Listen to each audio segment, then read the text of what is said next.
And welcome to the final hour of our E3 2012 live coverage from the center of the PlayStation universe, the PlayStation booth here at E3. This is actually my last interview, and I'm going to end it big with my good friend Matt Teager, game director of Transformers Fall of Cybertron. Man, how does it feel? It feels awesome. And nice and close. I love that that you saved the best for last, because we're so thrilled to be showing. Hell yeah, man. So thrilled to be showing off Transformers. It's a great Transformers game, but beyond that, it's an amazing game. Right on. That's what's important, an amazing game with an amazing franchise. So today we're going to see two separate sections. Yeah. Tell us what we're going to see before we flip over to the gameplay. So we got two things lined up for you. Optimus Prime, everybody loves the leader of the Autobots, and what you're going to see in this Except for this guy, same. Well, what you're going to see in this one, though, is how big these spaces are, how you can really start to choose how you want to play.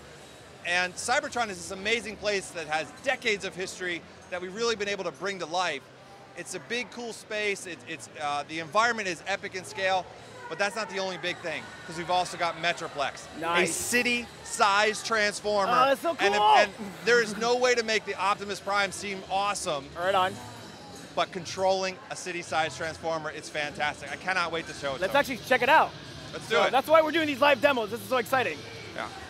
All right. So let's see what we got. So as you can see, the space is huge. Cybertron is enormous, and there he is, man. Look at him. He's a colossus. He's just taking a beating. And what you can do, just like all the characters in the game, is everybody's got a special ability. It's all on the R2 button, where because we have so many characters types, so many vehicles, we don't want to kind of mess with the controls all the time. We need it really consistent. So you get that one button as your kind of special ability button. Right on. In the case of Optimus, it's calling in artillery strikes with Metroplex in this case, or rather cool. commanding him to do stuff. And sometimes he's going to bring in the artillery. Other times he might even step on the battlefield, do really interesting things. What? Now, in a space like this, you see how wide open it is, right? What's great about this game is every time we have people play it, they play it differently. Do you love your truck and you just want to be kind of using your truck all the time? Go ahead, man. I'm not going to stop you. And if you want to be robot and do that, you go right ahead. You know, we really, now you played War, right? Yes, hell yeah. So, you know, this is a great evolution of that game. We really have pushed it from a graphical point of view, from a space point of view. I think we learned a lot about what gamers expect and want out of a Transformers level design. When you really think about it, there weren't a lot of parallels for us. We didn't have other games to look to. Iron Man, maybe? Maybe, right? Yeah. So we really felt like we were kind of breaking new ground with War, and with this one, we feel like we've just honed our craft as artists to make great levels. It's a huge step. It's quite the evolution. Something I got to ask you, because I remember asking you this back when we first met, back when I was in my Destructor days. How do you just imagine the world of Cybertron? We've really never seen Cybertron like this before. How do you build the world of Cybertron? I'm not going to tell you that's easy, right? You know, the fan expectations are huge. I think, you know, the first place we start is we feel very responsible to them to really do it right. So, but at the same time, you know, we focus on gameplay core principles, right? It's got to play great, not just look great. So we make our gameplay spaces, we stay low res as long as possible. And what we're doing is we just let people play over and over and over again, because everybody, as I said, plays different. Right. At the same time, from a story point of view, I think the most interesting and successful environments are ones that have kind of layers of history. You know, this is kind of the current age of Transformers, but in our heads, at least, there's kind of a former glory age and an age before that, and you know what I mean? And that kind of creates a lot of depth and history to the world. It's going to be exciting to work on such an amazing franchise that's been around forever, to bring it to a new generation of Transformers fans. Exciting and scary, right? You know, I mean, with so much build-up to what this should be, like I said, it is a little scary. Yeah. But at the same time, you know, we've got all these new fans that have come into the universe through Michael Bay films, right? Yep, that's me. And you know what? I think they did a great job of kind of creating a whole new cadre of Transformers fans. Right. And I think this is doing a great job of saying, oh, well, what was their backstory like? What was their planet like? People are going in and having a great time.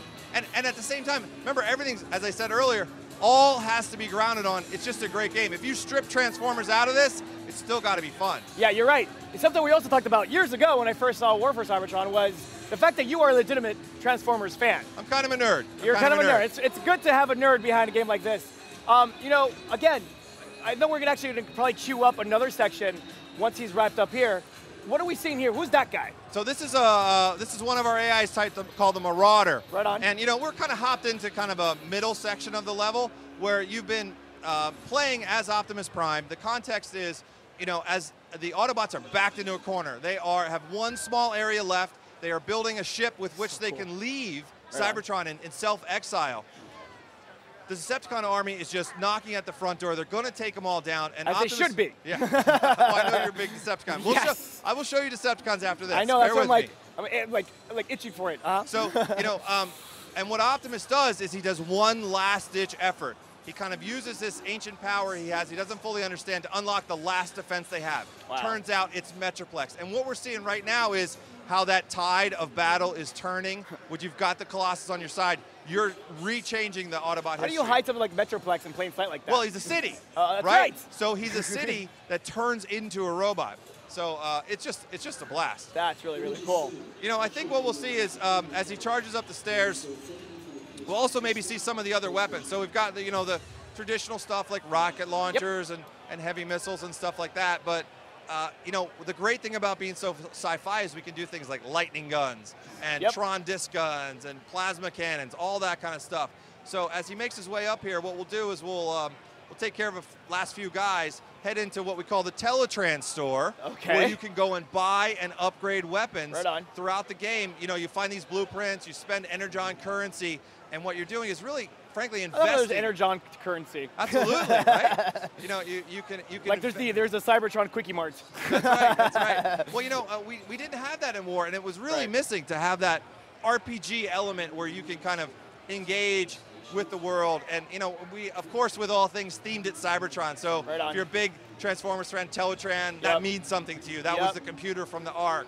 And so here's the store right now. You see them all over the world. Very cool. And we'll go in. You've got primary weapons and heavy weapons. Right. There's a whole host of them. We'll just pick a couple right now. Cool. You've also got tech that you can take in, like a turret that'll float with you, a barrier you can throw down. And then, well, here you go. So here's that Tron disc gun, right? You're going to cut guys in half, bounce them off walls. Bounce around. That's really cool. And with those upgrades, I think what he's going to show you I love that effect. That's so cool. When you see some of the fully upgraded stuff, it will, they'll home after they hit a bounce. And so in the beginnings, you've got to be really careful. But as you upgrade and buy into it, you now have these homing rockets, or homing discs, which is super fun. Well, and then the lightning gun here, great for when the guy's in cover, because it'll bounce around stuff. Yep.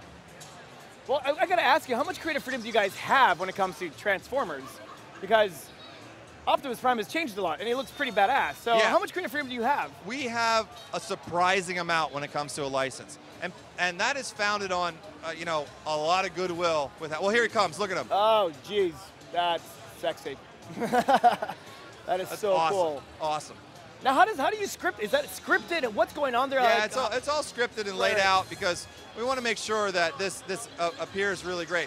What we're going to do now is hop into that next section that I know you're waiting for. Yes. Because it's Decepticon. Oh, yes. And it's my favorite Decepticon. So next up is Starscream. I love him. Starscream is great, right? He's a robot, he's a jet, and he's a backstabbing, conniving, treacherous guy, yes, right? He's Sith Lord, he's evil, he's so fun to root for. I love him. I really enjoyed him as a character from a story point of view. Absolutely. And so what we've done is he gets quite a bit of screen time. You personally are going to really enjoy that. He gets a lot of time. Very cool. If I were any Transformer, it'd be Starscream. Now this area in particular, Optimus you can play however you want. This one really shows that off. So you can fly, obviously. There are platforms that you can go into this big space. Right on. Starscream's ability is turn invisible. So if you want to grab a sniper rifle, fly to the far corner, cloak, snipe guys, go right ahead. But you take the same tactic, but use a shotgun. Now I'm going to fly in the middle. That's all blast me. some dudes, I'm a shotty. Transform, turn invisible, and fly out. You can play it any way that you want to. Really it's cool. awesome. I guess it's a good time to talk about multiplayer. How has multiplayer advanced and how has co-op advanced?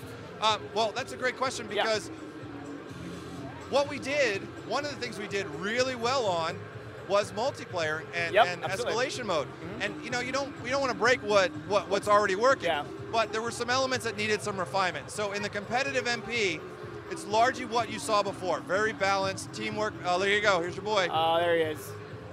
So his stealth kills are dead packs, right? That's super cool. In competitive MP, we pretty much evolved forward. But the one area that we did not meet fan expectations, in my opinion, was character customization. And we have I hear everyone's really excited about that. We turned it to 11, man. It is so awesome. That's so the cool. way it works is everybody's composed of parts. Head, chest, upper arms, lower arms, legs, wings, wheels, tank barrels. And so you can mash all these pieces together. There's millions of combinations. It is so much fun. Wow. You can spend 10 hours just in the menus. Yeah, dude, I'm the kind of guy that will spend hours customizing my character before I jump into any sort of RPG or any sort of multiplayer. So what we're going to do is we're going to pick up a couple different weapons now. Do it. Chaos Rift Combustor and an SMG. All right. And the Chaos Rift is great because it's a lob which you can detonate to kind of shatter that grenade into multiple grenades. Right then. on. So you can see how that works. God, this is beautiful and vast. That's so awesome. And really, it's your choice as you see this space. I love his colors. I love the fact that the Decepticon logo is in purple or like a hottish pink. Yeah. That's so cool. So these is a series of platforms. We're just showing you one way to play the space. If you want to kill a couple guys, jump off the ledge, fall 100 feet, fly to the other side underneath it, because they can't find you, come up on the other side, everybody's turned backwards. It's just a blast. Well, something I did notice, there is a lot of big, bright colors, which makes, there's a lot of purples in Cybertron. Talk about some challenges when it comes to making such a robotic city look unique and different, no matter where you are. When we did War, one of the kind of criticisms was the environments got repetitive after a while. You had, kind of seen that. Part of that was we had a very muted color scheme. Yeah. And the other part was it's an all metal world. Exactly. Most games have 5% metal in their worlds, they can do a lot. So we spent a huge amount of time on textures, specularity for metals, as well as, we got to bring some more color into this so that you can kind of, all the spaces can feel different. I mean, this kind of purplish tone, so very different than Optimus. I was going to say, that's important. That's real important. You can tell they're Decepticons because they have a fascist sense. I love them. So anything else that you want to call out before we wrap up the session? I didn't mention Escalation, which I'm super pumped for. That's right. So that's the co-op mode. Yep. 4-player, online co-op mode, super fun. It is so much tighter than we ever had in War. The way it works is everybody's got a job. So there's the healer, there's the character that has the big shield that can draw aggro, the guy who can drop ammo for everyone, and the one who has a turret. And you know what, if you don't do your job, team dies. It's a party wipe. It's super fun. Cool, man. Dude, I love the fact that you're so excited, so full of energy when it comes to Transformers. It looks fantastic. It is always a pleasure to talk to you. You too, Thank you so much for your time. You're my last interview. Thank you. It is an honor. And Best. You forgot and Best. And Best. High five, man. All right.